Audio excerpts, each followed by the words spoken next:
We live in a world obsessed with speed, exponential growth, instant results, overnight success. It is a noisy, urgent world that constantly pushes us to run, often without really knowing where to. And in this breathless race, we feel a strange fragility. Despite our achievements, we feel like rootless plants, shallow, vulnerable to the first strong wind of adversity. We long for a stability, a calm, and a strength that the frantic pace of the world seems to deny at every moment. But what if the secrets to lasting growth and unbreakable strength were not to be found in speed, but in stillness? What if our greatest teacher was not the latest productivity guru, but the oldest, most patient and resilient living being on our planet? I invite you to pause, to take a deep breath, and to enter the silent forest with me. For centuries, we have looked at trees as a simple resource or as a passive ornament in the landscape. But on this journey, we will learn to see them for what they truly are, living libraries of wisdom, silent masters of an art we have forgotten. They teach us the power of patience, the law of slow but unstoppable growth that honors the rhythms and seasons of life. They reveal the secret of roots, the fundamental importance of the invisible, deep, and often solitary work, which is the only thing that sustains all visible and lasting growth. And they show us the true meaning of legacy, the serene act of bearing fruit, of offering shade, and of contributing to an ecosystem far beyond our own limited existence. This is a journey to unlearn hurry and remember patience, to stop focusing solely on the branches of our external achievements, and to finally begin nurturing the roots of our inner being. If you are determined to forge your will and to take the helm of your life, we invite you to join this journey.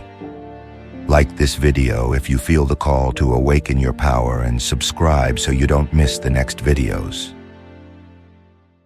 Chapter 1. The Power of Roots, the Invisible Work of Success. Our culture is hypnotized by the spectacle of visible growth. We celebrate overnight success, the product that goes viral, the artist who is discovered and catapulted to fame. We marvel at the lush branches, the dazzling flowers, and the abundant fruits. And in doing so, we make the most fundamental mistake. We completely forget the source of all that splendor. We forget about the roots. A tree is a lesson in visual humility. What we see above the ground, the trunk, the branches, the leaves, is only half the story. Beneath the surface, hidden from view, exists an equally vast and complex universe, the root system. Often, the mass of a tree's roots is equal to or greater than that of its visible part.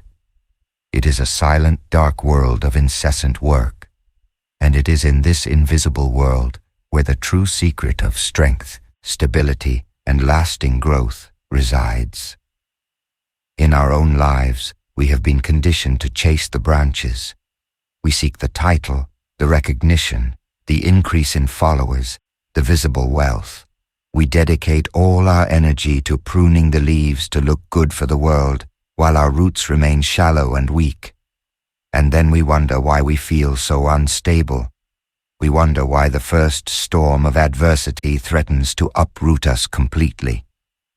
The first and deepest lesson the tree teaches us is this: visible and sustainable success is always the result of deep and invisible work. To grow toward the sky, you must first anchor yourself in the earth. But what are these roots in the context of a human life? The first is the root of knowledge. It is the slow, deep, and often solitary work of mastering your craft. It is not reading the summary of a book. It is reading the entire book, and then 10 more. It is not watching a 5-minute tutorial. It is dedicating 1,000 hours of deliberate practice. It is the unwavering commitment to learning, not for the external validation of a diploma, but for the intrinsic desire to understand your field down to its foundations.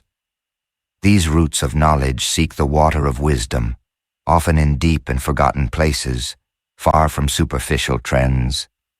They are what nourish you with a competence and mastery that no one can take away. The second is the root of character. If knowledge is what you know, character is who you are when no one is watching. It is the root of integrity, the one that anchors you in your values when temptation tries to lead you astray. It is the root of patience, which allows you to persevere through the long seasons of slow growth. It is the root of humility, which allows you to recognize that there is always more to learn. And it is the root of resilience, the ability to absorb life's blows without breaking. These roots do not grow on sunny days, but in the dark nights of the soul, in moments of difficulty and trial. They are what give you your true strength. The third, and perhaps the most counterintuitive, is the root of failure. In our culture, we see failure as the opposite of success. The tree teaches us a different lesson. Every time a root hits an impenetrable rock, it does not give up. It goes around it. It grows in a new direction, becomes stronger, expands. Every failure, every mistake, every no we receive, if we see it with the wisdom of the tree, is simply a root finding a rock. It is an opportunity to grow stronger, to explore a new path, to anchor ourselves more firmly in reality. The most successful people and organizations are not those who have never failed. They are the ones who have the most extensive and deep-root system of failures, a system that has taught them every inch of the terrain.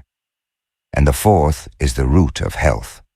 It is the silent daily work of caring for your own terrain, your body and your mind. It is the root of sleep, which allows you to recover and consolidate what you've learned.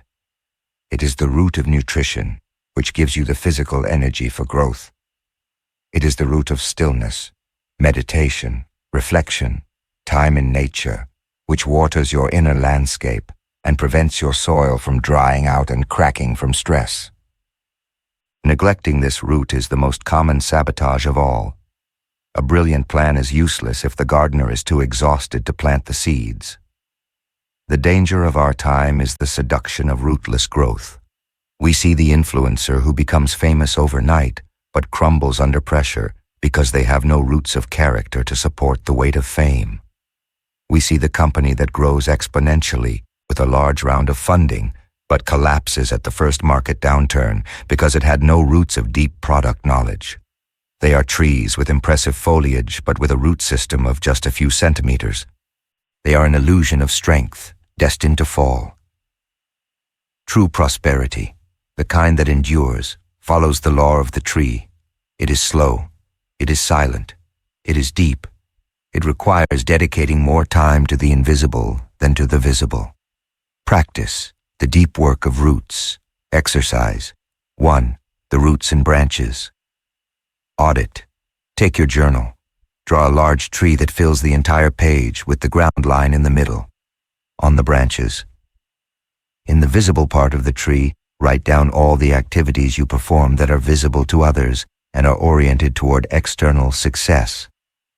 For example, attending meetings, posting on social media, networking, presenting reports. In the roots. In the hidden part of the tree, write down all the invisible activities that nourish your long-term growth. For example, reading books in my industry, meditating, taking a course to improve a skill, sleeping 8 hours, reflecting on my mistakes. Now look at your drawing. Where are you investing most of your time and energy? Is your tree balanced, or do you have immense foliage supported by tiny roots? This visual audit will give you a clear picture of whether you are building for the short term or the long term. Exercise 2. The root ritual. The growth of roots does not happen by accident. It requires deliberate intention. Choose one of the roots you feel you have neglected the most: knowledge, character, health, or even the acceptance of failure. Now define a single, incredibly small action, a root ritual that you commit to performing every day for the next week.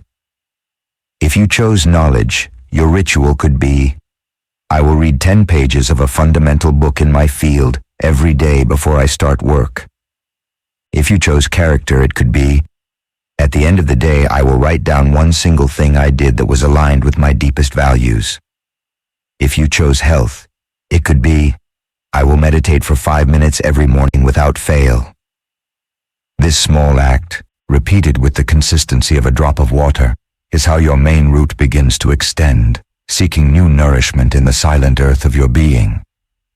The world will always applaud the flowers and the fruits. It is noisy, fast, and superficial.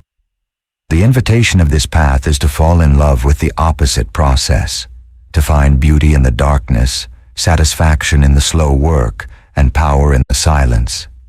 Because it is in the silence and darkness of the deep work of the roots where the growth that nothing and no one can tear down is forged. Chapter 2. The Trunk, the Integrity of Being Oneself. The trunk is the backbone of the tree.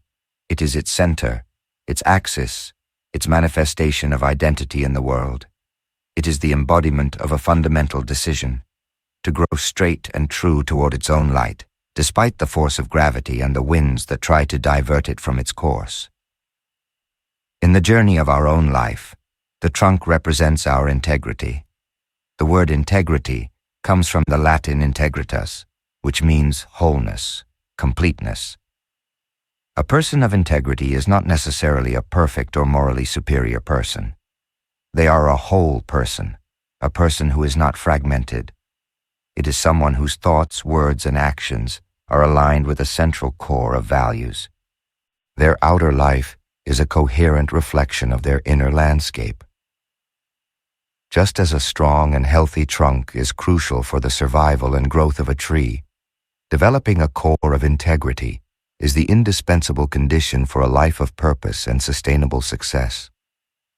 Deep roots of knowledge and character are of no use if the trunk that connects them to the world is weak, crooked, or hollow. The strength of the trunk, like that of a tree, is defined by two seemingly opposite but actually complementary qualities: firmness and flexibility. Firmness is the unbreakable connection to your fundamental values, to your why. It is knowing what you stand for, what is negotiable, and what is not. A tree does not negotiate its need for light, it grows toward it. In the same way, a person with a firm trunk knows their non-negotiable values, perhaps honesty, compassion, excellence, freedom, and aligns their decisions with them, even when it is difficult, even when it is unpopular. This inner firmness is what gives you stability in the midst of the world's chaos. It is your anchor. Without a clear center of values, you become a chameleon, changing color according to the environment, losing your identity in the process. The second quality, flexibility, is the ability to bend without breaking. A trunk that is purely rigid is fragile. In a great storm, the most imposing oak can be split in half if it does not have the ability to sway with the wind. Flexibility in human life is the ability to adapt to circumstances without betraying your values. It is the humility to admit you were wrong, the openness to listen to different perspectives, and the wisdom to change your strategy when the initial plan doesn't work. Firmness without flexibility is dogmatism. Flexibility without firmness is a lack of character. True integrity lies in the masterful dance between the two.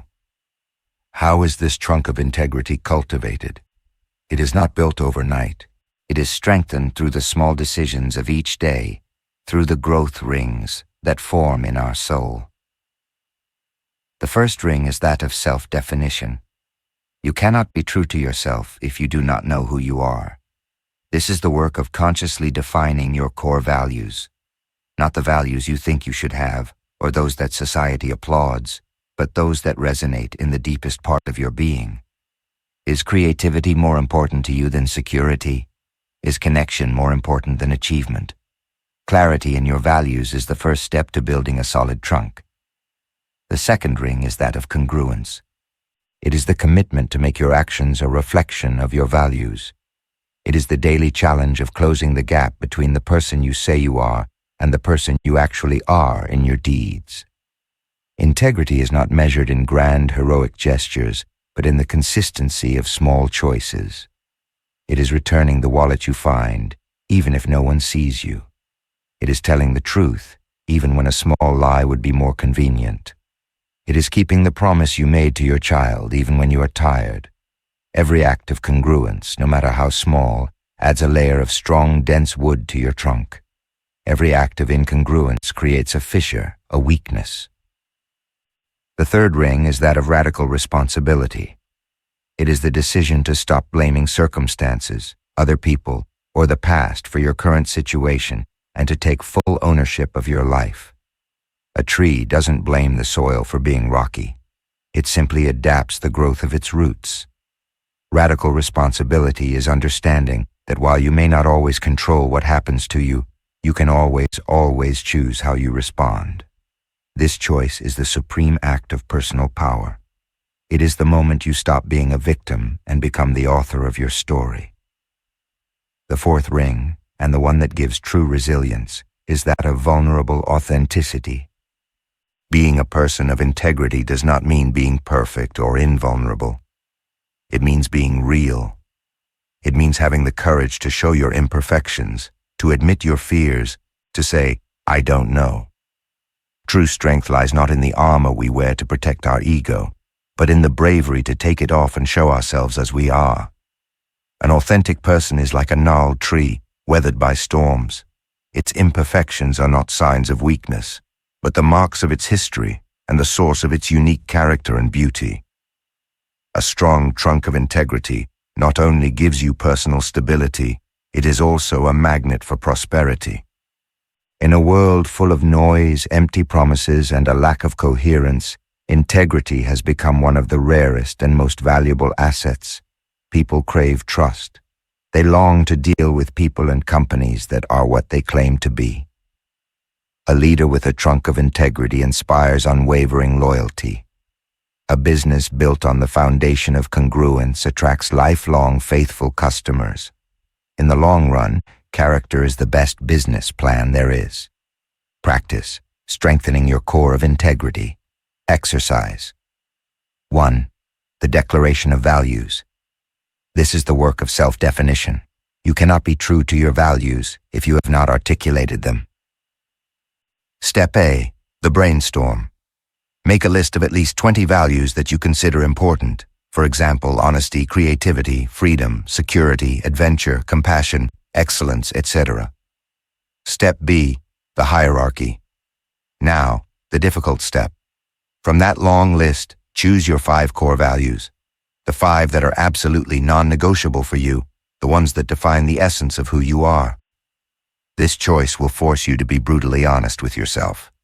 Step C. The personal definition. For each of those 5 values, write a single sentence that defines what that value means to you in practice. For example, if one of your values is freedom, your definition might be, freedom for me means having control over my time and energy so I can dedicate them to the projects and relationships that truly matter to me. This declaration of values becomes your personal constitution, the document you can return to whenever you face an important decision. Exercise 2. The nightly congruence. Checkup. Integrity is built on daily self-awareness. Every night before sleeping, take 2 minutes for this checkup. Take your list of 5 core values, and for each one ask yourself, were my actions today aligned with this value? This is not about judging yourself or seeking perfection. It is a simple observation. Perhaps you realize that your value of health was betrayed by skipping your exercise, or that your value of honesty was compromised in a small conversation. If you find an incongruence, do not punish yourself. Simply ask yourself kindly, what could I do differently tomorrow to align myself a little more with this value? This simple act of daily review will keep you conscious and in a state of continuous improvement. Exercise 3. The conscious no. Every no you say to something that is not aligned with your values is a resounding yes to your own integrity. For the next week, your mission is to practice a conscious no. Identify a request, an invitation, or an opportunity that, while it may seem attractive on the surface, you know in your gut does not resonate with your core values. And then say no. Do it kindly, but firmly, and without feeling the need to give elaborate excuses. Every time you do this, you are strengthening the boundaries of your own being. You are solidifying the wood of your trunk. You are declaring with your actions who you are. The work of building a strong trunk is silent work. It does not generate immediate applause, but it is the work that, over time, will allow you to grow taller than you ever imagined, and to stand tall, serene, and firm, no matter how hard the wind blows. Chapter 3. The Branches, the Courage to Seek the Light. In a tree, this search manifests through its branches. The branches are the tree's expression in the world. They are its outstretched arms, its curiosity made of wood, its will to connect with the sun, the air, and the rain. A tree that does not develop branches, that is content with the security of its trunk and the darkness of its roots, is condemned to die. Without contact with the light, there is no photosynthesis, no energy, no life. In the same way, a person who has cultivated a solid character and deep knowledge, but who never dares to extend themselves into the world, to share their gifts, to take risks, will live a life of stagnation. Their deep roots, instead of being a source of strength for growth, become the anchor of a ship that never sets sail. Fulfillment is not found in the safety of the harbor, but in the adventure of sailing. The branches are our relationship with the world, our courageous expansion into the unknown. But what are these branches in the context of our life? The first and most obvious is the branch of craft. It is the act of taking your knowledge, your skill, your knowing cultivated in the roots, and manifesting it in the world in a tangible way. It is the writer who finally writes the book. It is the entrepreneur who launches the product. It is the artist who exhibits their work. It is the teacher who shares their wisdom. This branch is the materialization of your competence. It requires the courage to move from learning to execution, from preparation to presentation. It is the moment when your invisible work becomes visible, exposed to the light of day. The second is the branch of relationships. If the roots are our inner work, and the trunk our relationship with ourselves, the branches are our connection with others. A tree does not grow in a vacuum. It grows in an ecosystem. To extend our branches is the act of actively seeking connection. It is building a support network, finding mentors who are like taller trees that guide us toward the light, and offering our own branches so that others, younger, can lean on them. It is the act of giving and receiving, of understanding that our growth is immensely accelerated and enriched when we are connected to a healthy forest. The third is the branch of curiosity. A tree does not grow predictably. It extends its branches by exploring, seeking the gaps of light, adapting to its environment. In our life, this is the branch of exploration and continuous learning. It is the courage to learn a skill that has no direct application in your current career. It is traveling to a place that challenges your perspectives. It is reading a book from a field completely different from your own. Every new interest, every new passion is a new branch that extends in an unexpected direction, capturing a form of light, an idea, a perspective, an inspiration that you would have otherwise missed. It is what keeps your growth vibrant and nonlinear. Extending our branches is the essence of a life lived fully, but it is also an inherently risky act, and it is here that many of us stop. Growth requires us to leave the safety of the trunk. The first risk is vulnerability to criticism. When your branches are short and close to the trunk, no one sees them. You are safe. But the moment you extend a branch, you publish your work, you share your opinion, you show yourself to the world, you become visible. And what is visible can be judged. The wind of criticism, of envy, of simple disagreement can blow fiercely. The fear of this criticism is what keeps so many trees as mere shrubs, with their branches atrophied by the terror of exposure. The second risk is that of growing too fast, a branch that shoots toward the light too quickly, without giving the wood time to become dense, is weak and brittle. It is the perfect metaphor for the person who seeks external success at all costs and at full speed, without first having solidified their trunk of integrity or their roots of character.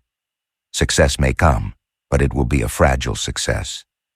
In the first storm, that hastily grown branch will be the first to break. Sustainable growth always respects the rhythm of nature. It is slow, deliberate, and solid. And this brings us to a paradoxical aspect of growth, the necessary pruning. A wise gardener knows that for a tree to grow strong and bear good fruit, it is sometimes necessary to cut. You have to prune the dead branches, the ones that no longer bear leaves, so the tree does not waste its sap and energy on them. You have to cut the branches that grow inward, the ones that get tangled and steal light from each other. In our life, pruning is the difficult but essential art of knowing how to say no. It is the decision to abandon projects that were once promising but now only consume our energy without giving us life. It is moving away from relationships that have become toxic or no longer support our growth. It is letting go of habits that prevent us from growing. Pruning hurts. It feels like a loss. But it is an act of strategic wisdom. It is reclaiming your energy so you can direct it toward the branches that are stronger, healthier, and growing more decisively toward the light. Practice, the art of conscious expansion. Exercise 1, the map of light. Growth rarely happens by accident. It is born of an intention. Take your journal.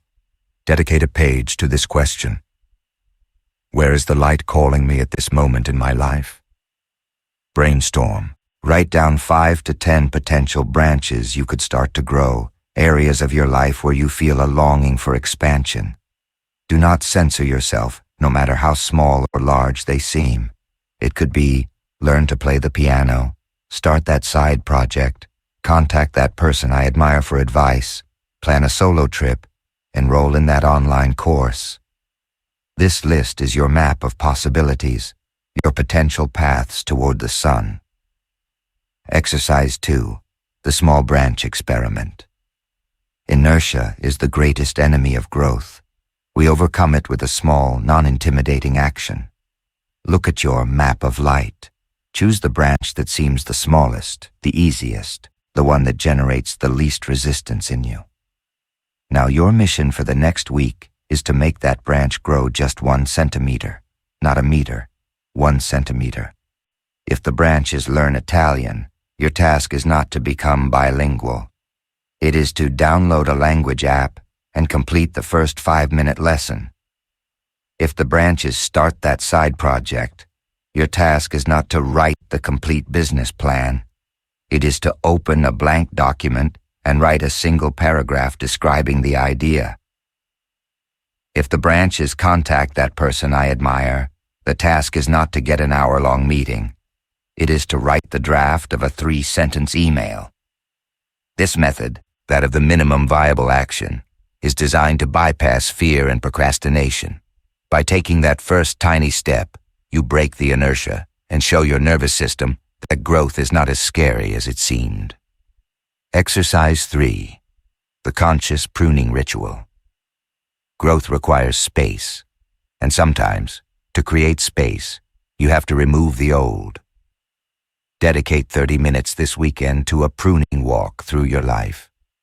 Review your weekly commitments, the projects you are involved in, and even the relationships you maintain. Honestly identify one dead branch. A single activity, obligation, or relationship that consistently drains your energy and leaves you feeling smaller, not bigger. Now, define a small step you can take this week to start pruning that branch. You don't have to cut it off all at once. You can start to distance yourself. If it's a meeting that exhausts you, your first step could be to excuse yourself from attending the next one. If it's a subscription you don't use, cancel it. This is an act of self-love. It is reclaiming your vital energy so you can invest it in the branches that are leading you toward the sky. The roots and the trunk give you stability. They are your anchor. But it is the branches that allow you to experience the fullness of life. Growth is an act of courage. It is the will to leave the safety of the trunk and extend yourself toward the uncertain light, trusting that your roots are deep enough to support you. Chapter 4. The Storm and the Dance, the Art of Resilience. In the forest, the storm is not an accident. It is a natural, necessary, and inevitable part of the ecosystem. A tree that has never been tested by the wind is a weak tree. In the same way, in our life, adversity is not a sign that we have done something wrong. It is not a punishment. It is the inevitable test that proves we are growing. A life without challenges is a life of stagnation. Resilience, therefore, is not the art of avoiding storms. It is the art of learning to dance with the wind. When the storm arrives, the professional crisis, the personal loss, the unexpected failure, the forest teaches us that there are two fundamental strategies for survival. Both are forms of resilience, and true wisdom lies in knowing which one to use at any given moment. They are the strategies of the oak and the willow. The strategy of the oak is that of firm resistance. The oak is a titan. In the face of the wind's fury, it does not yield. It trusts in the strength of its trunk and the depth of its roots to stay anchored, unmovable. It is a symbol of magnificent strength and solidity. In our life, the resilience of the oak is the strength of our integrity and our principles. There are times when we must be an oak. These are the moments when our core values are put to the test. When we face pressure to act against our ethics, to betray our truth, the correct strategy is firm resistance. It is to anchor ourselves in the roots of our character and say, with unwavering calm, I will not be moved from here. This is who I am. This is the resilience of perseverance, of moral courage, of the determination not to compromise what is sacred to us. But a strategy based solely on rigidity is fragile. An oak can withstand 100 storms, but one that is strong enough can split its trunk in half. And it is here that we must learn from the other great master of the forest. The strategy of the willow is that of the flexible dance.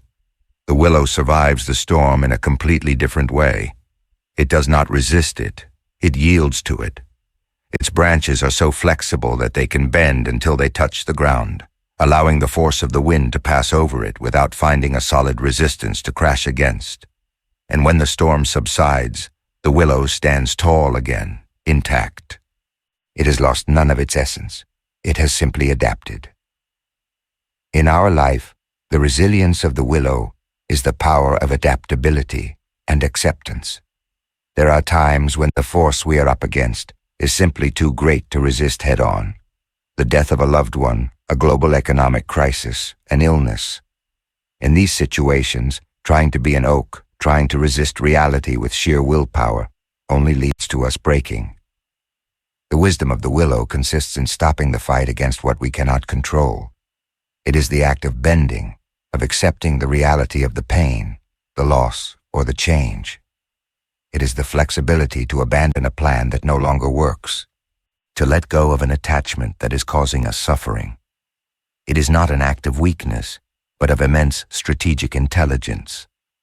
It is conserving our energy instead of wasting it in a futile battle, so we can use it to stand tall again when the wind has passed. The true mastery of resilience is not always being the oak or always the willow.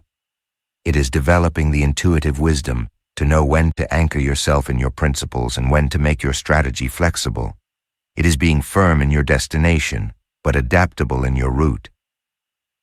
Beyond survival, the tree teaches us the deepest lesson of all. Adversity is not just something to be endured, it is a fundamental catalyst for growth. The storm, seen through the eyes of wisdom, is not an enemy, but a stern yet generous teacher. First, the storm strengthens the roots. The constant pressure of the wind on the branches and the trunk sends a signal to the tree's entire organism. In response, the tree dedicates an enormous amount of energy to extending its root system, to seeking new anchors, to clinging more tightly to the earth.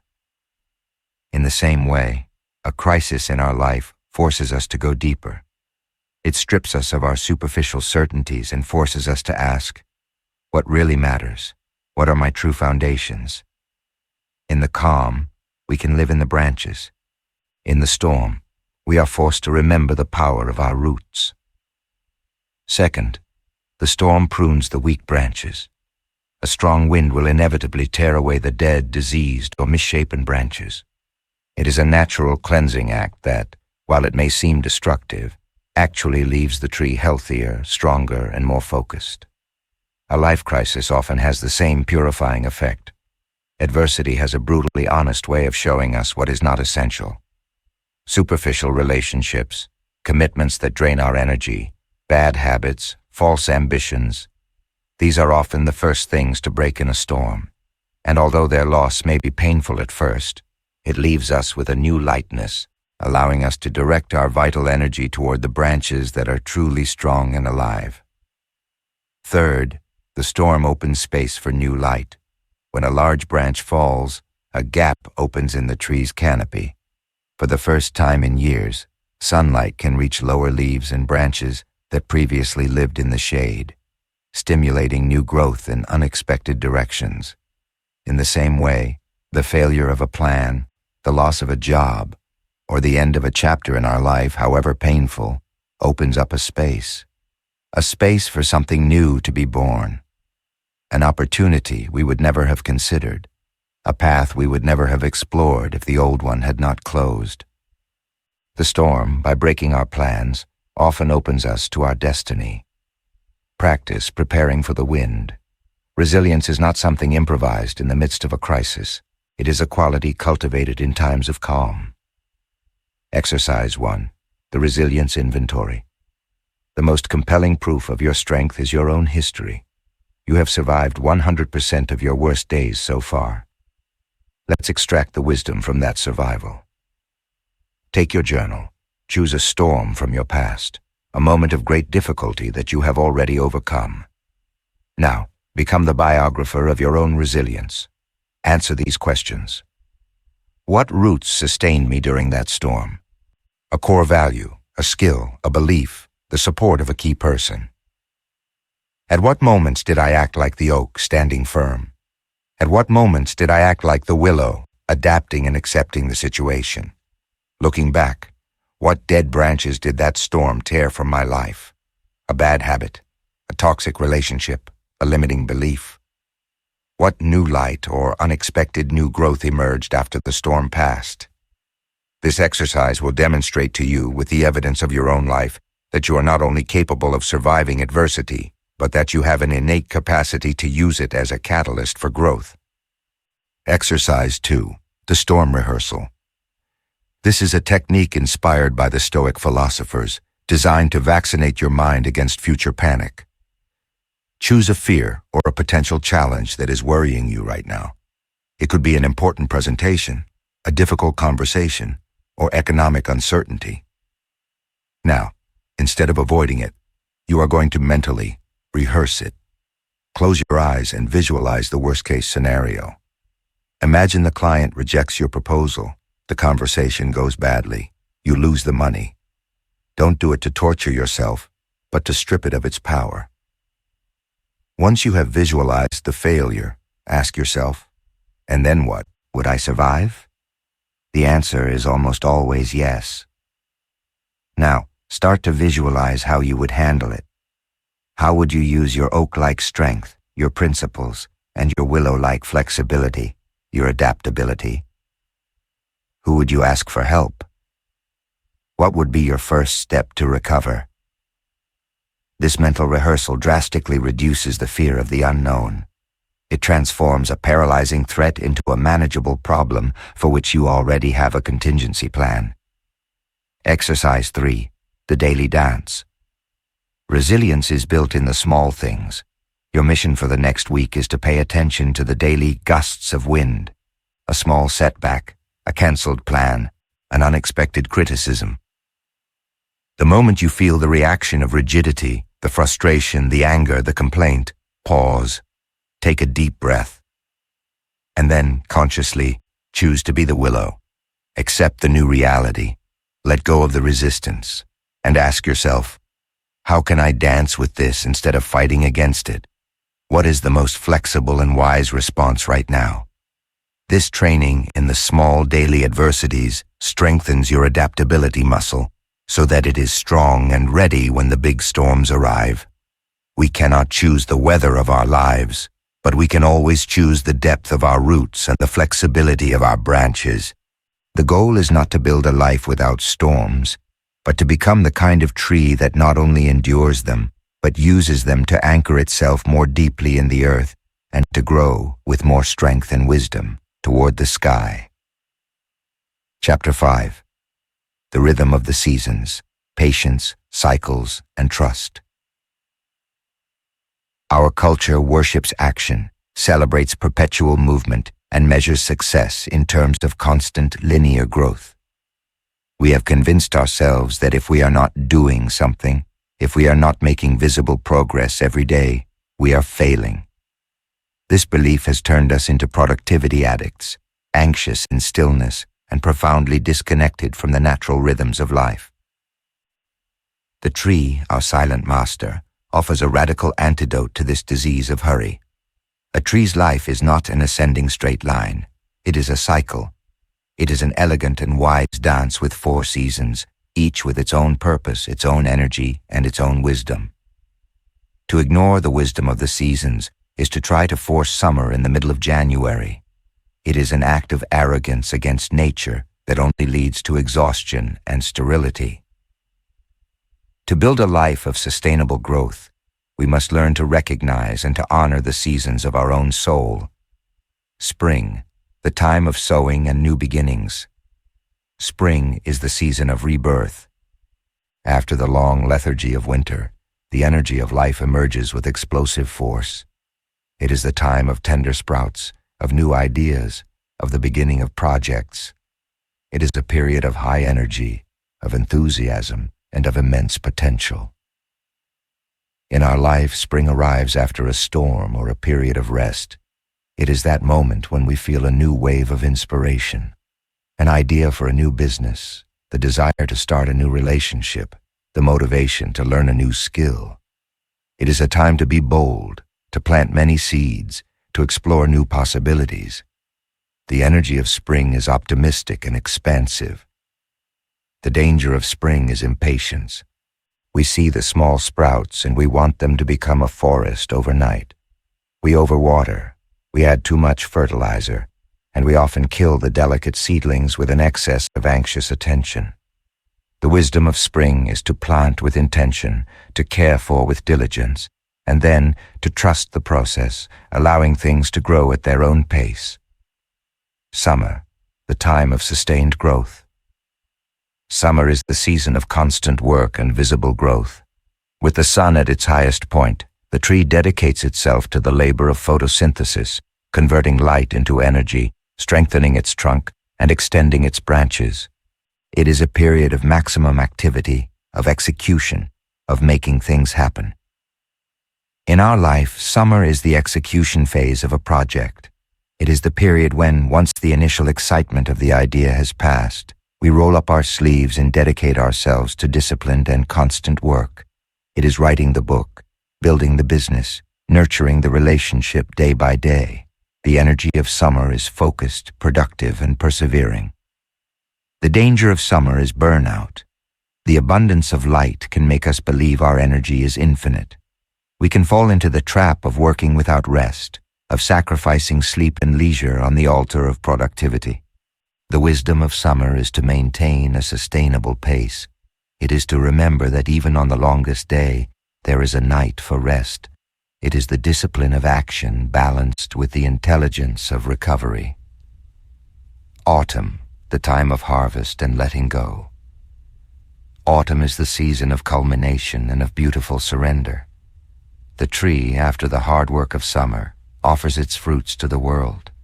It is the time of harvest, of celebrating the results, of enjoying the created abundance. But autumn also teaches us one of the most difficult and profound lessons, the art of letting go.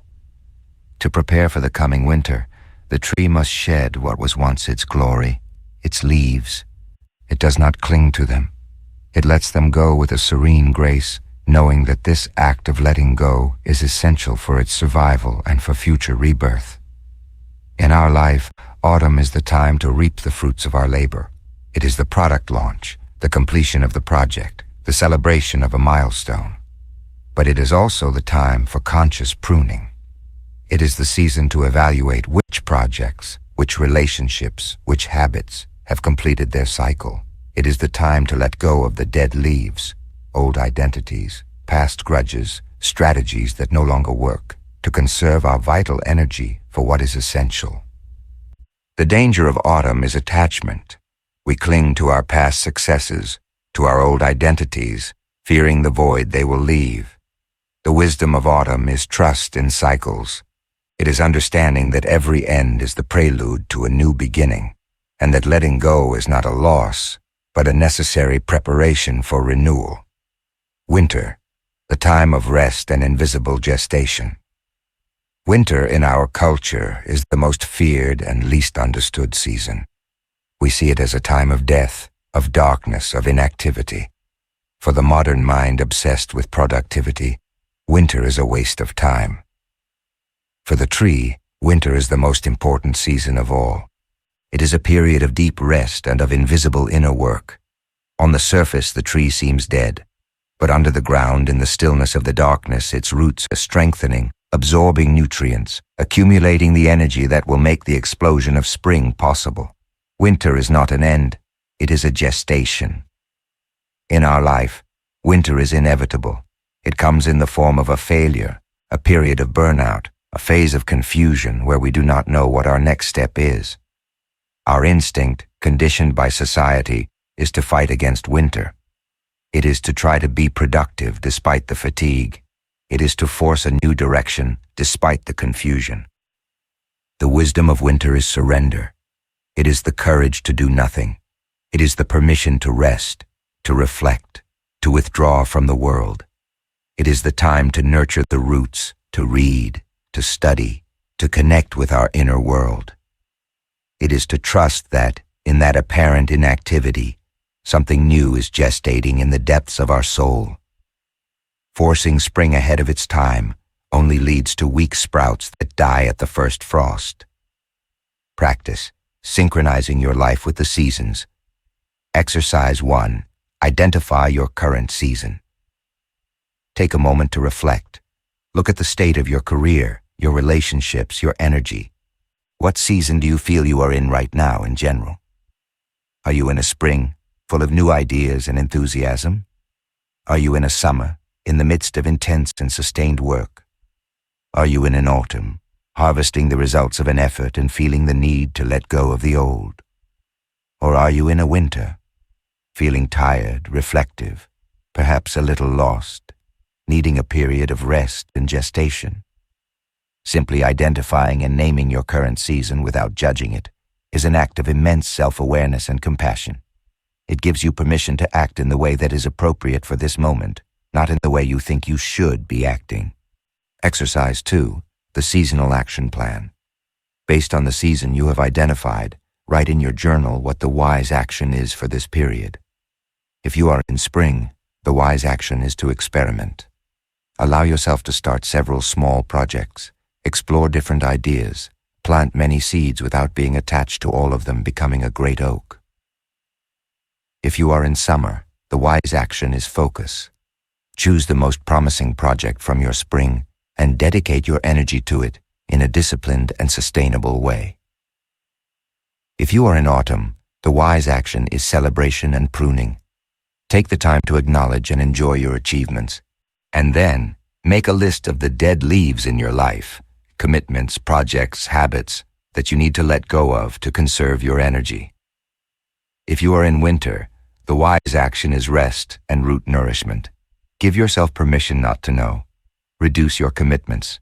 Dedicate time to activities that recharge and nourish you internally without a productive goal, reading, learning, reflecting. Life is not a sprint. It is a series of seasons. True willpower is not demonstrated in the ability to run non-stop, but in the wisdom of knowing when to sow, when to work, when to harvest, and most importantly of all, when to rest and trust in the silent power of gestation. By aligning your life with this natural rhythm, you stop fighting against the current of time and begin to flow with it toward growth that is not only successful, but also sustainable, wise, and deeply at peace. Chapter 6. The Symbiosis of the Forest, the Strength of Community. Our Western culture is in love with the myth of the lone hero. We admire the self-made entrepreneur, the solitary artist who creates their masterpiece in an attic, the isolated oak that stands majestic and defiant against the horizon. It is a romantic image, but it is an illusion. Nature, in its infinite wisdom, teaches us a very different lesson. True strength, true resilience, and the most exuberant growth are not found in isolation, but in interconnection. A solitary tree bears the full force of every gale. It fights for every drop of water in an often exposed and dry soil. It is vulnerable to pests and diseases without an alert system. A tree in a forest, in contrast, lives in an ecosystem of mutual support, in a symbiotic community that strengthens it in invisible and miraculous ways. To understand the next level of our growth, we must stop seeing ourselves as solitary trees and start seeing ourselves as part of a forest. We must learn the hidden wisdom of symbiosis. In recent decades, science has revealed something that seems to be taken from a fantasy novel. Beneath the soil of a healthy forest, there exists a biological network of astonishing complexity, a kind of Internet of trees. It is a network of mycorrhizal fungi that connect the roots of individual trees into a vast and unified system. Through this wood-wide web, trees communicate, collaborate, and support each other. When a large, well-established tree has an excess of sugars produced by photosynthesis, it can send this surplus of nutrients through the fungal network to the younger, smaller trees struggling for light in its shadow. Mother trees recognize and feed their own offspring, giving them an advantage to survive. If a tree is attacked by an insect pest, it can release chemical distress signals into the network, warning neighboring trees. These, upon receiving the warning, can activate their own chemical defenses, such as producing toxins in their leaves before the pest reaches them. This is not a simple metaphor. It is a biological reality. The forest is not a collection of individuals competing for resources. It is an intelligent and cooperative community. And this truth of nature offers us a radically different model for our own life and our success. We have been educated in the paradigm of competition. We see our colleagues, other companies in our sector, even our friends, as rivals in a race for limited resources, money, status, recognition. The wisdom of the forest invites us to a paradigm shift, from competition to collaboration, from individual survival to collective prosperity. Applying symbiosis to our lives requires actively cultivating our own network of human roots. Principle 1. Invest in your underground network. Building a strong and supportive community is not a passive act. It requires a deliberate investment of time and energy. It means sending nutrients to your network without an expectation of immediate return. It is the act of offering help, sharing a contact, sending a useful article, or simply offering a word of encouragement to someone in your forest who you know is going through a rough patch. Every act of selfless generosity is like extending a fungal filament toward another tree, strengthening the entire network. A strong network is not the one with the most contacts, but the one with the healthiest and most reciprocal flows of support. Principle 2. From comparison to complementarity. In a forest, a pine and a birch do not compete. They occupy slightly different niches and often support each other. Diversity is the strength of the ecosystem. In our life, we must stop comparing ourselves to others, an act that always leaves us feeling either superior or inferior, and start looking for complementarity. The person who has a talent you lack is not a threat. They are a potential ally. The company that does something similar to you but with a different approach is not just a competitor. It is a possible collaborator. The forest mentality seeks alliances where the solitary tree mentality sees only threats. Principle 3. Find and honor the mother trees. Forest scientists have discovered that certain trees, the oldest and largest, act as the hubs, or central nodes of the network. They are the mother trees, connected to hundreds of other trees, and they act as the great distributors of nutrients and wisdom for the forest. In our life, these are our mentors. They are the people who have already walked the path, who have the deepest roots and the highest branches. Actively seeking the guidance of mentors is the fastest shortcut to growth. Honoring them, listening to them, and learning from them is to connect our small root to the vast network of the entire forest's experience. Principle 4. Become a mother tree. The life cycle of the forest is complete.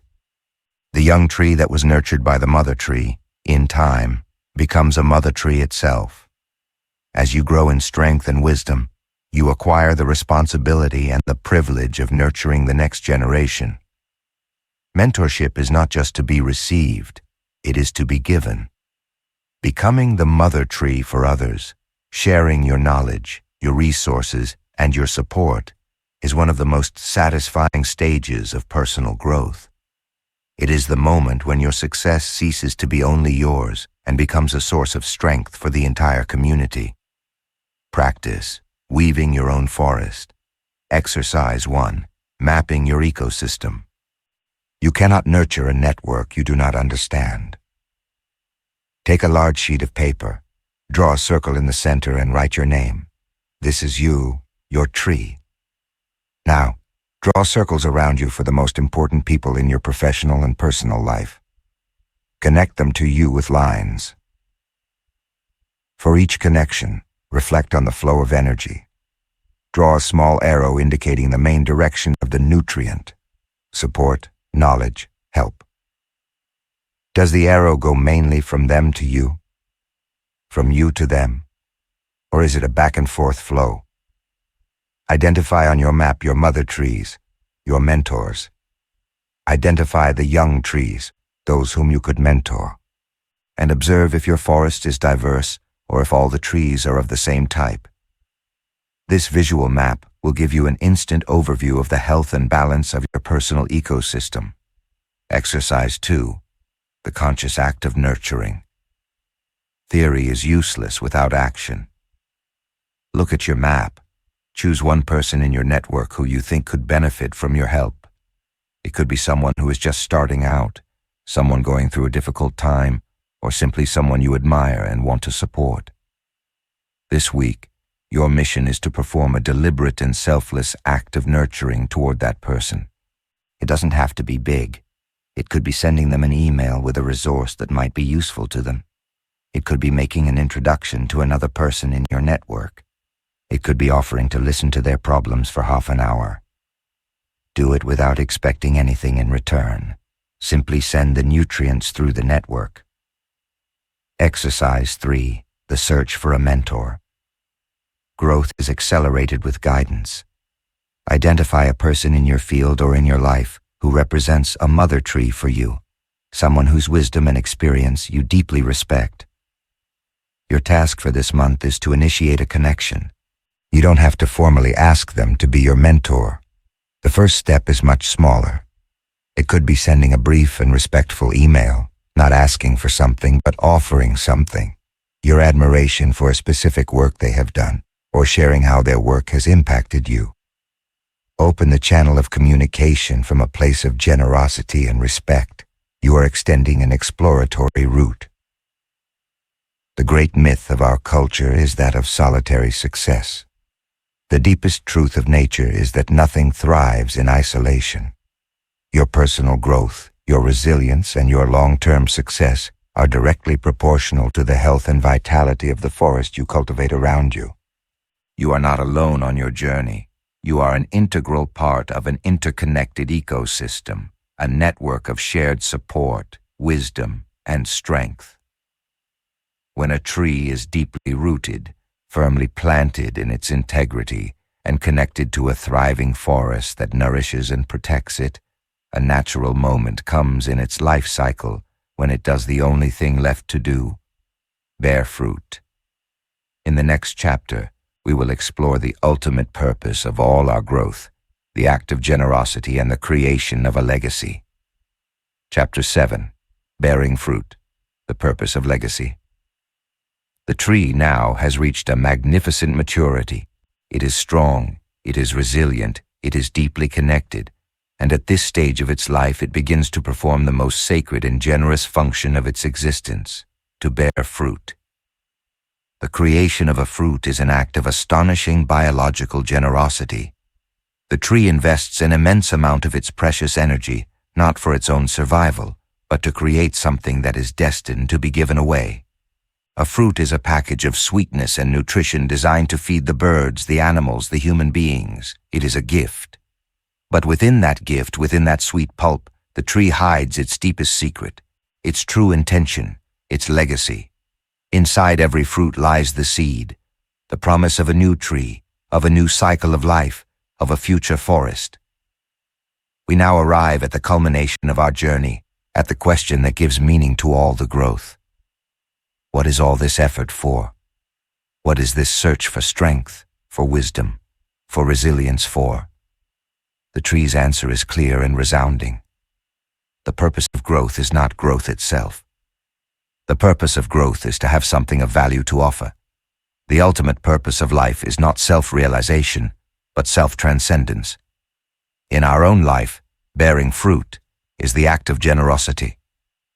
It is the moment when our focus shifts from the question, "What can I get from life?" to the question, "What can I give to life?" It is the understanding that success, wealth, and wisdom are not final destinations, but platforms. Platforms from which we can serve, contribute, and nurture the ecosystem that surrounds us. Just as a fruit has two parts, the pulp and the seed, our generosity also has two dimensions. The pulp is the fruit of our daily work. It is the value we offer to the world through our craft, our relationships, our small acts of kindness. It is the well-made product, the service rendered with excellence, the advice offered with empathy, the employee treated with dignity, the child raised with love. This is the pulp that nourishes the world in the present. A life of integrity, as we saw, naturally produces a high-quality pulp.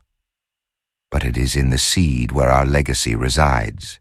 The seed is the impact that endures long after we are gone.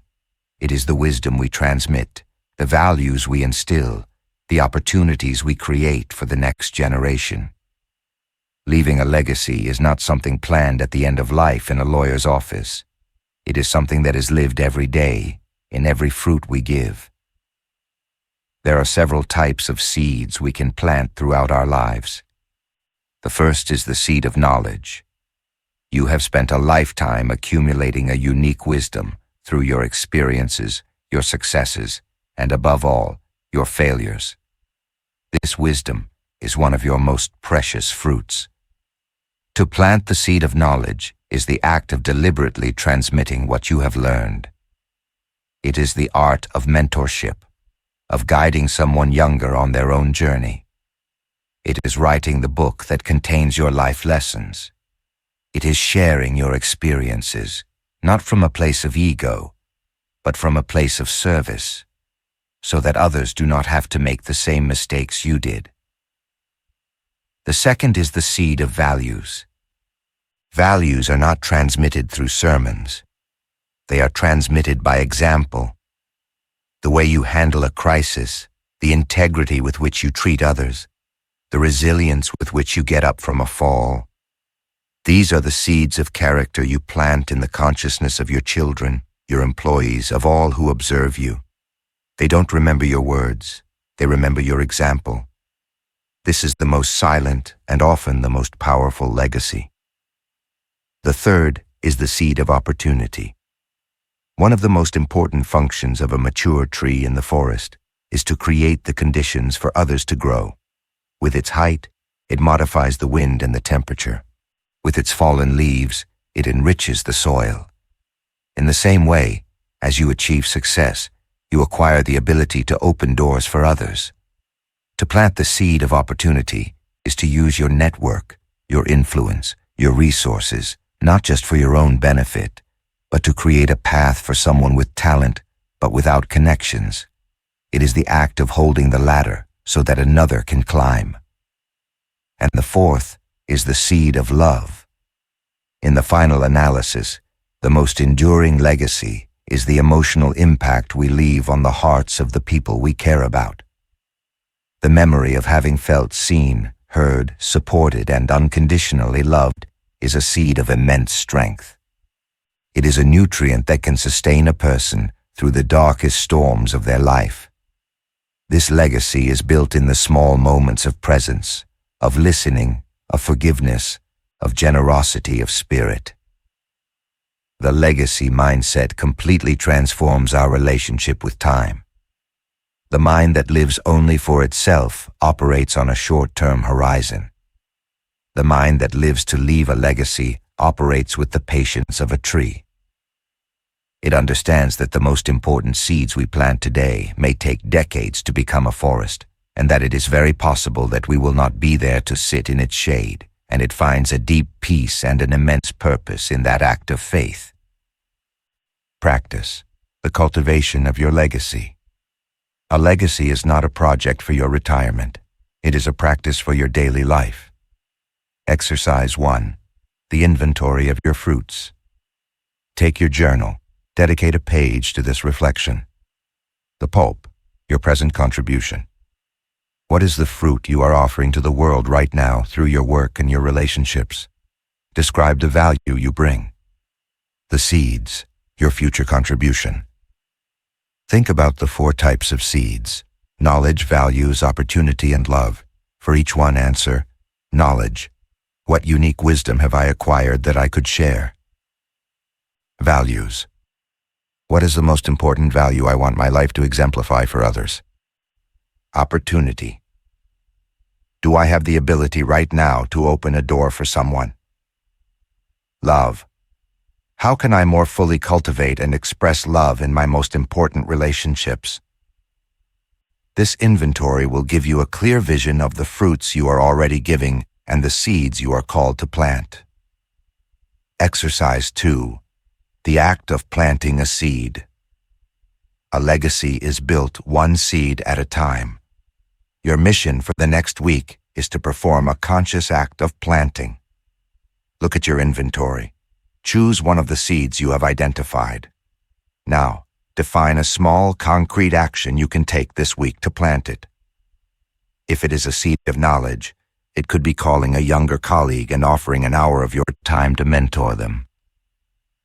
If it is a seed of values, it could be identifying a situation where you can make a difficult but integral decision and consciously doing so as an example for others. If it is a seed of opportunity, it could be making that email introduction between 2 people you know would benefit from meeting. If it is a seed of love, it could be writing a sincere letter to a loved one, expressing your appreciation and gratitude for their presence in your life. Perform that act. Feel the deep satisfaction that comes not from receiving, but from giving. Exercise 3. Your legacy statement. This is the culminating exercise of this chapter. It is the moment to articulate your life's intention. Imagine you are at the end of your life. You are at peace, surrounded by your loved ones. Someone asks you, "What are you most proud of?" Write your answer. Don't think about your achievements, your possessions, or your titles. Think about your impact. Think about your fruits and your seeds. Condense that answer into a single powerful sentence. This is your legacy statement. For example, I am proud to have left people and places a little better than I found them. Or, I am proud to have lived a life of curiosity, kindness, and integrity, and to have inspired others to do the same. This statement becomes your compass for the rest of your life. Before any important decision, you can ask yourself, does this action bring me closer to living the legacy I have declared? The purpose of life is not simply to grow. It is to grow in order to give. It is to complete the full cycle of the tree, to anchor the roots, to strengthen the trunk, to extend the branches, and finally, with a serene generosity, to offer your fruits to the world. Because in the act of giving, we find the deepest meaning of our own existence. Chapter 8. The Wisdom of the Shadow. the beauty of being imperfect. Every tree, no matter how tall, how majestic, and how full of life, casts a shadow. The length and darkness of the shadow it casts upon the earth are directly proportional to its height and the fullness of its branches. A small tree casts a small shadow. A great tree casts a great shadow. The shadow is not a defect. It is not a mistake. It is the undeniable proof that the tree is real, that it has substance, that it is interacting with the light. An object that doesn't cast a shadow is not an object. It is an apparition, an illusion. We live in a culture obsessed with light. We are bombarded with messages urging us to always be positive and to show our best face, to eliminate our flaws, and to hide our weaknesses. We curate our lives on social media as if they were perfect photographs, with ideal lighting and not a single shadow in sight. In this incessant search for luminous perfection, we have learned to fear, to deny, and to repress our own darkness. The tree does not apologize for its shadow. It accepts it as an inseparable part of its being. It understands that light and shadow are not opposites at war, but inseparable dance partners.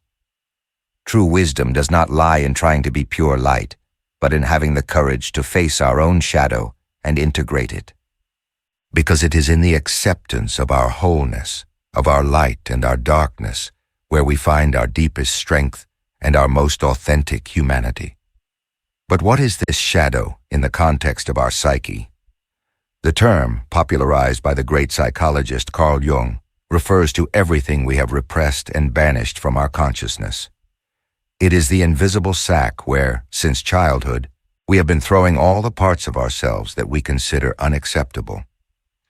Into this sack we cast our most primitive instincts: anger, envy, greed, laziness, lust. We also cast the traits that our family or our culture labeled as bad or inappropriate. If you grew up in an environment where silence and modesty were valued, you probably threw your ambition, your assertiveness, and your desire to be seen into the sack. If you grew up in a family that prized logic and control, you probably banished your spontaneity, your vulnerability, and your wild and playful side. But the shadow does not only contain what we consider negative. Often, it also contains our greatest unrealized potential. This is what is known as the golden shadow.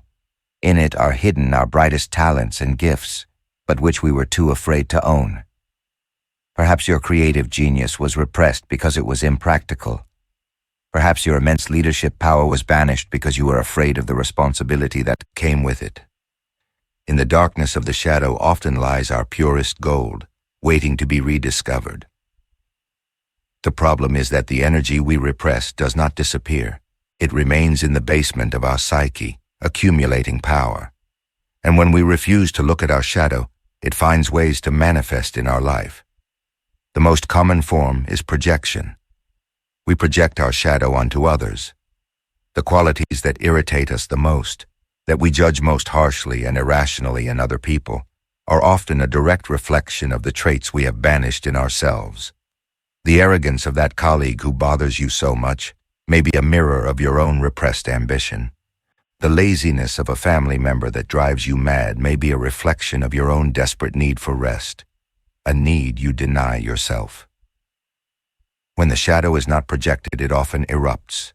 The repressed energy builds up until it explodes in the form of an inexplicable outburst of anger, an act of self-sabotage, an addiction, or a state of depression and burnout. The tree that denies its shadow does not eliminate it. It simply doesn't understand why the ground around it is barren and dark. Integrating the shadow does not mean acting out our darkest impulses. It does not mean becoming angry or selfish people. It means simply having the courage to look at what is in the sack. It means withdrawing our projections from others and recognizing those qualities as our own. It is an act of radical honesty. By bringing the contents of the shadow into the light of consciousness, we strip it of its compulsive power. Recognized anger can be transformed into healthy assertiveness. Recognized envy can become an indicator of what we truly desire. Recognized laziness can be a sign of a deep exhaustion that needs to be addressed. The integration of the shadow is the path to wholeness. A tree is not just its leaves, it is also its roots. We are not just our conscious personality, we are also our shadowy depths, and it is in the union of both where we find our true and imperfect beauty. Practice, embracing your wholeness. Exercise. 1. Mapping the shadow through projection. This exercise requires great courage and honesty. This is mirror work. Step A. Take your journal. Make a list of 3 people who irritate, annoy, or provoke a strong, visceral judgment in you in your current life. Step B. For each person, write down the specific quality or behavior that most disturbs you. Be very concrete. Not, he is a bad person, but his arrogance when he talks about his achievements is unbearable to me, or her passivity and her lack of ambition drive me crazy. Step C. Now the crucial step. For each of those qualities you have projected, ask yourself this question with genuine curiosity, without judgment. What is the small seed of this quality that exists in me? In what area of my life, perhaps in a very subtle way, do I also act like this? Or is this a quality that I have forbidden myself from expressing and that secretly I long for?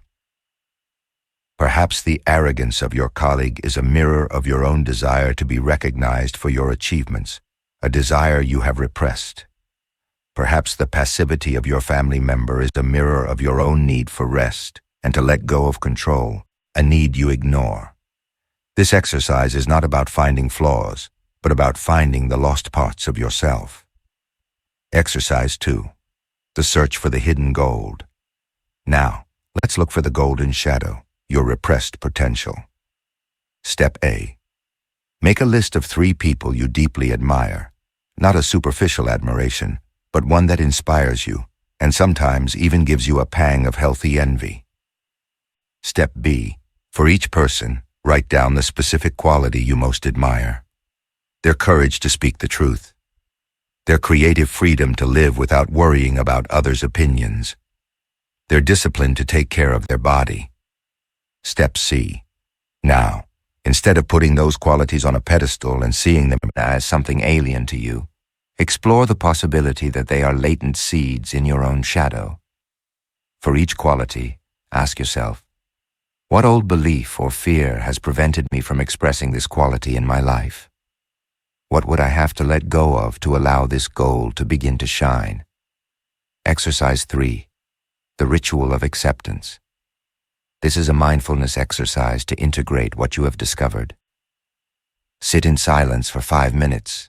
Close your eyes. Bring to mind one of your imperfections, a trait of your shadow that you have identified and that you normally try to hide or fight. Instead of fighting against it, simply allow it to be there. Observe the sensation in your body without judging it. Now say mentally with a radical kindness, I see you. I acknowledge that you are a part of me.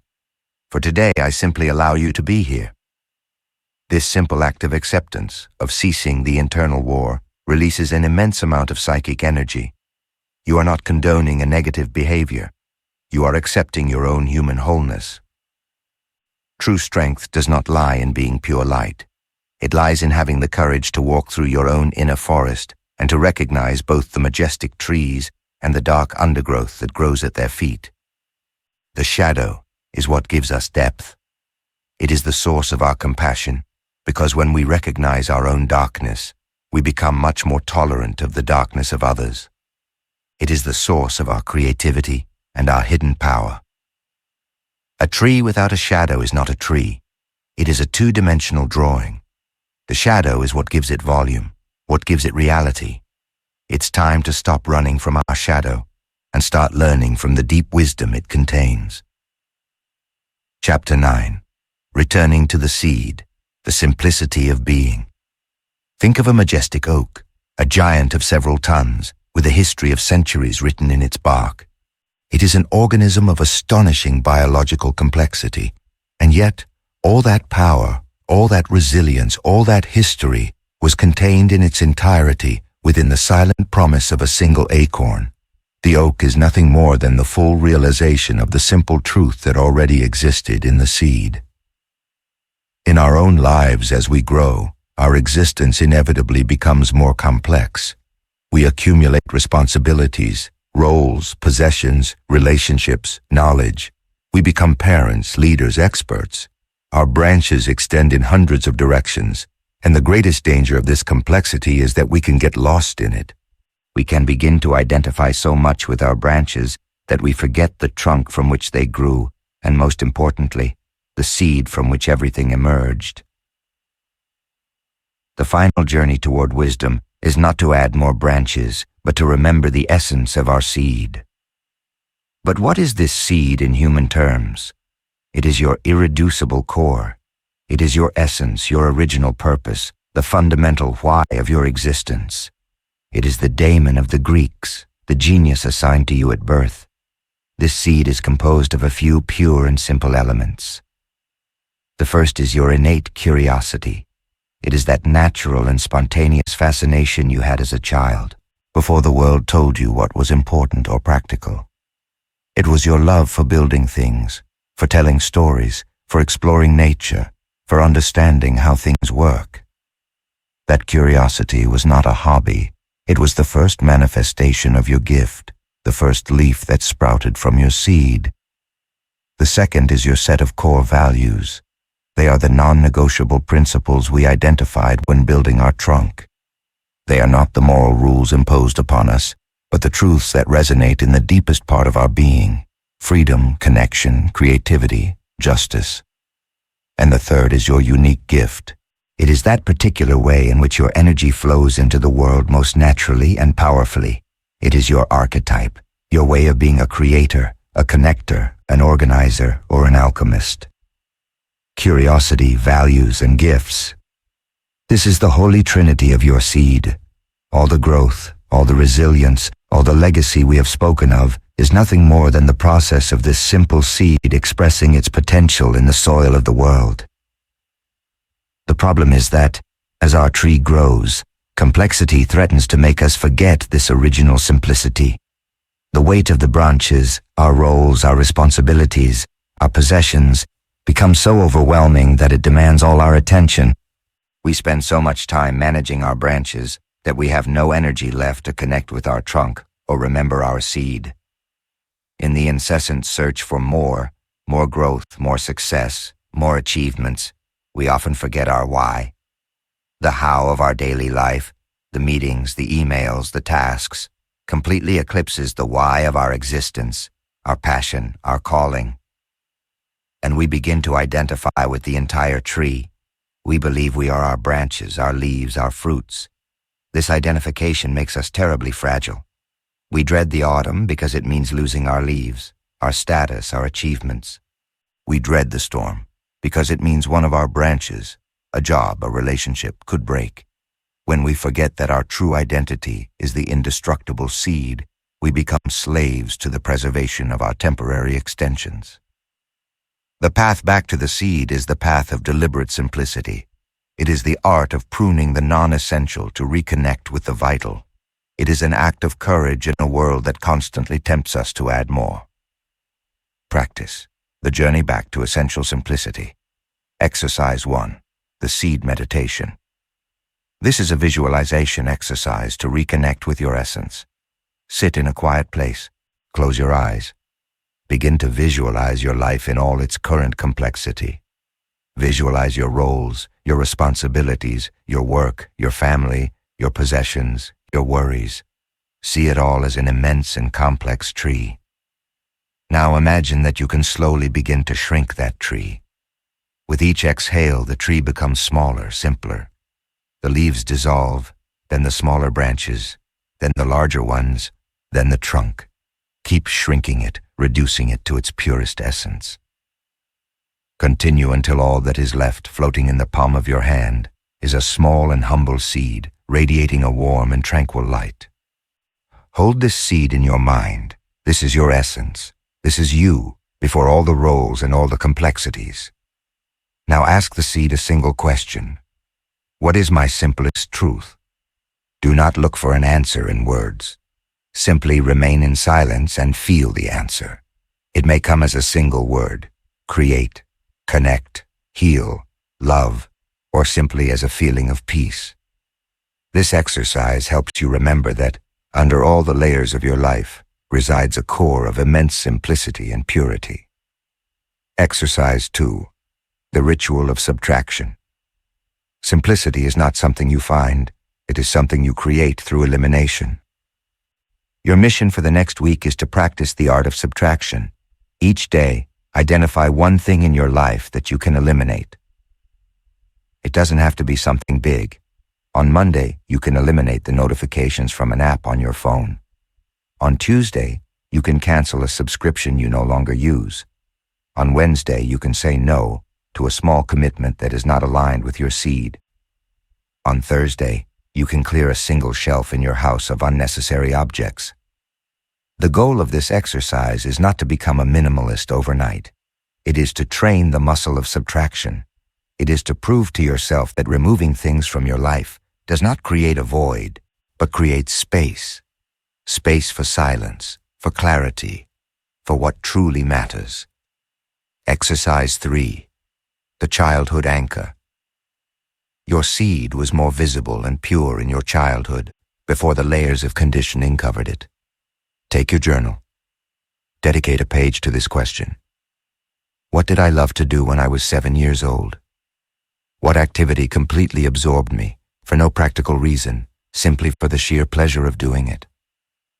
Write about it. Was it drawing imaginary worlds, building things with blocks, exploring the garden, organizing your toys, asking endless questions? As you write, try to reconnect with the feeling that activity gave you.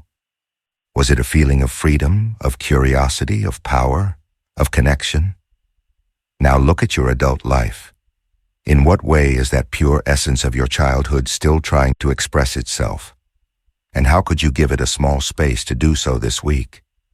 If you love to build, perhaps you could spend an hour fixing something at home. If you love to draw, you could buy a sketchbook and doodle with no objective. This is about honoring your original essence. Growth is not a race toward greater complexity, but a circular journey back to essential simplicity. The largest and wisest oak is nothing more than the full and conscious realization of the simple promise contained in the acorn. True mastery is not found in adding more to our lives, but in having the courage to remove everything that we are not, so that the simple and powerful truth of our seed can at last shine without obstacles. By reconnecting with the essence of our own seed, we prepare ourselves for the final and most generous act of all. It is the moment to take this seed, our deepest truth, and plant it for the future, an act of faith that transcends our own life. Chapter 10. Planting a tree, a legacy for the future. We have traveled back to the seed. We have stripped away the layers of complexity to reconnect with our simplest, purest, and most potent essence. And now, holding this seed of our true being in our hand, we face the final and most transcendent question of all. What do we do with it? A tree, in its culminating act of wisdom, does not cling to its seeds. It does not accumulate them for itself. It gives them to the wind, to the water, to the birds, trusting with a serene faith that they will find fertile ground and continue the cycle of life long after it is gone. There is an ancient Greek proverb that says, "A society grows great when old men plant trees whose shade they know they shall never sit in." This sentence contains, perhaps, the deepest definition of success and the purpose of a life well lived. It is the ultimate act of faith. It is work done not for personal reward, not for immediate gratification, but for a future we will not witness. It is the moment when our personal growth transcends the self and becomes a gift to the world. It is the step from self-realization to the creation of a legacy. We live in a culture that suffers from a severe temporal myopia. We are obsessed with the present, with the fiscal quarter, with the 24-hour news cycle, with instant gratification. We have been trained to think in terms of immediate benefit and personal gain. This tyranny of the immediate makes us forget a fundamental truth. We are not the beginning or the end of the story. We are a single link in an immense chain that extends from our ancestors to our descendants. We have inherited a world, and our most sacred responsibility is to bequeath a better world to those who come after. To live only for the present, for one's own harvest, is the act of the greatest spiritual poverty. To live by planting trees for a future shade is the act of the greatest wealth. But what does it mean to plant trees in our lives? We often confuse legacy with inheritance.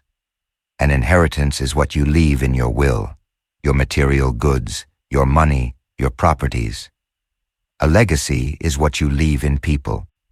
Your wisdom, your values, the opportunities you created, the love you shared. An inheritance can be squandered in a single generation.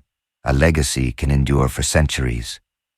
Planting trees is the art of building a living legacy, and this legacy is cultivated in 3 dimensions.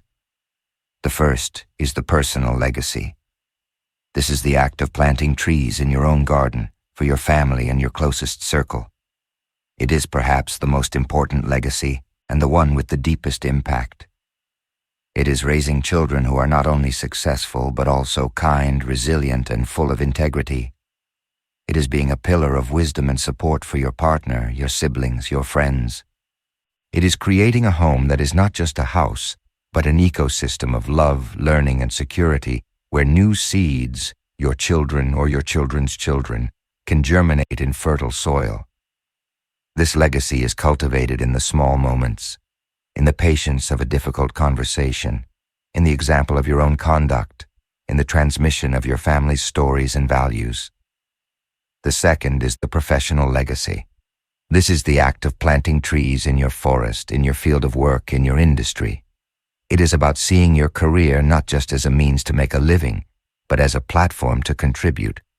It is building a company that is not only profitable, but also ethical, sustainable, and a good place to work. It is being a leader who not only gives orders, but cultivates the talent of their team. It is the act of mentorship, becoming a mother tree that nurtures younger professionals, sharing your knowledge and your network so they can grow faster and stronger. It is to leave your craft, your industry, a little better than you found it. And the third is the transpersonal legacy.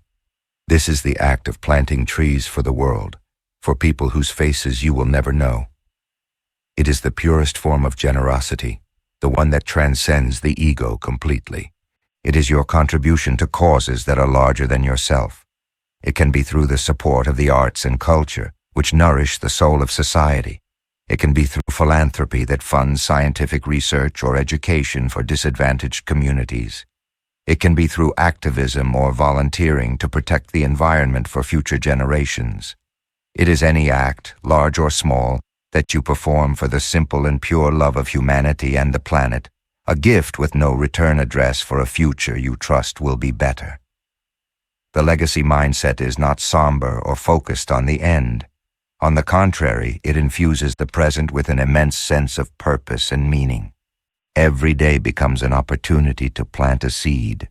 Every action is weighed not only for its immediate benefit, but for its echo in the future. Practice, becoming a gardener of the future. Exercise 1.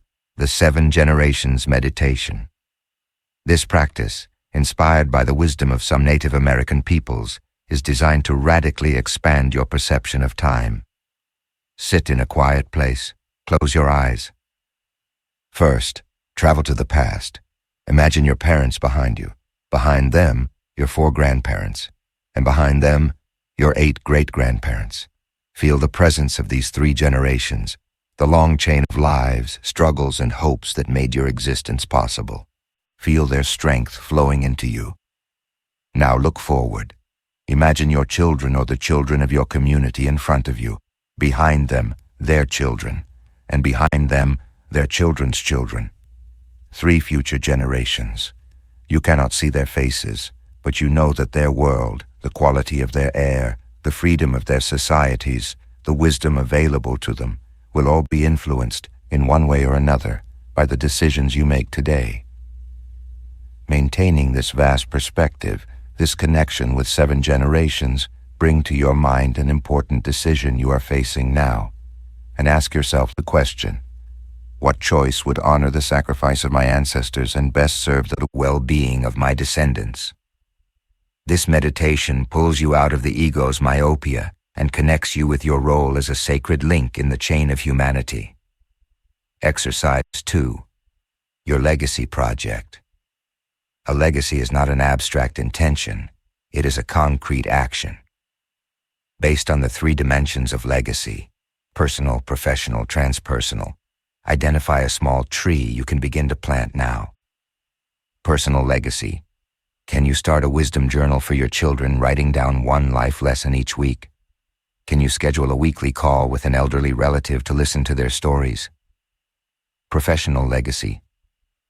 Can you offer to be a volunteer mentor at your old university or in an association in your industry? Can you identify a young and talented colleague and begin to actively guide them? Transpersonal legacy. Can you research and choose a cause that resonates with you and set up a small monthly donation? Can you dedicate 2 hours a month to local volunteering? Choose a single project and define the first step you will take this week. Exercise 3. Write your own epitaph. This is not a morbid exercise, but one of definitive clarity. Imagine your headstone, not the one that others would write for you, but the one you would wish to have earned with your life. You have space for a single sentence. This sentence should not describe your achievements. Here lies a successful CEO. It should describe your contribution, your essence, your legacy. What would you want that sentence to say? Examples. He planted trees that others enjoy today. She lived with courage, loved with generosity, and never stopped learning. He left the world a little kinder than he found it. Write your epitaph. This sentence becomes the purest distillation of your purpose, your ultimate guide. We have completed the cycle of the tree, from the silent work of the roots, to the integrity of the trunk, to the courage of the branches. We have danced with the storms, we have honored the seasons, we have been strengthened in the forest, we have embraced our shadow, and we have returned to the simplicity of our seed. And it all culminates in this final, generous act of planting a new tree for a future we will not see. Conclusion. We have learned to distrust hurry and to fall in love with patience. We have learned to honor the invisible work of the roots, to build our life on the unbreakable pillar of a trunk of integrity, and to find the courage to extend our branches toward the light. We have discovered the wisdom to dance with the storm, to honor the sacred rhythm of the seasons, and to find our true strength not in isolation, but in the symbiotic connection with the forest. We have embraced our shadow to become whole. We have returned to the simple truth of our seed, and finally, we have accepted the noblest call, to plant trees for a future we will not see. The fundamental lesson of the tree, the one that underlies all the others, is this. The most powerful and lasting growth is not loud. It does not need applause. It does not seek external validation. True growth happens in silence. You now carry within you the wisdom of the tree. You carry the patience of the roots, the strength of the trunk, and the generosity of the fruits. You are no longer a leaf carried by the wind, but an inner forest, an ecosystem of resilience and purpose. Your journey does not end with the end of these words. It is just beginning. It becomes your way of walking through the world. The next time you pass by a tree, stop for a moment. Don't just see it as a plant. See it as a master. Observe it in its serene majesty and ask it in silence, "What lesson do you have for me today?" The forest is always available, always teaching. Silence always holds the answers. If this journey of silent growth has taken root in your soul, we invite you to continue cultivating your inner forest by subscribing to our channel, Path of Knowledge. A like on this audiobook is like the sun that nourishes our work, and if you believe this message can be the seed that someone else needs, we encourage you to share it. Thank you for walking this path with us. May your roots be deep and your branches reach the sky. See you next time.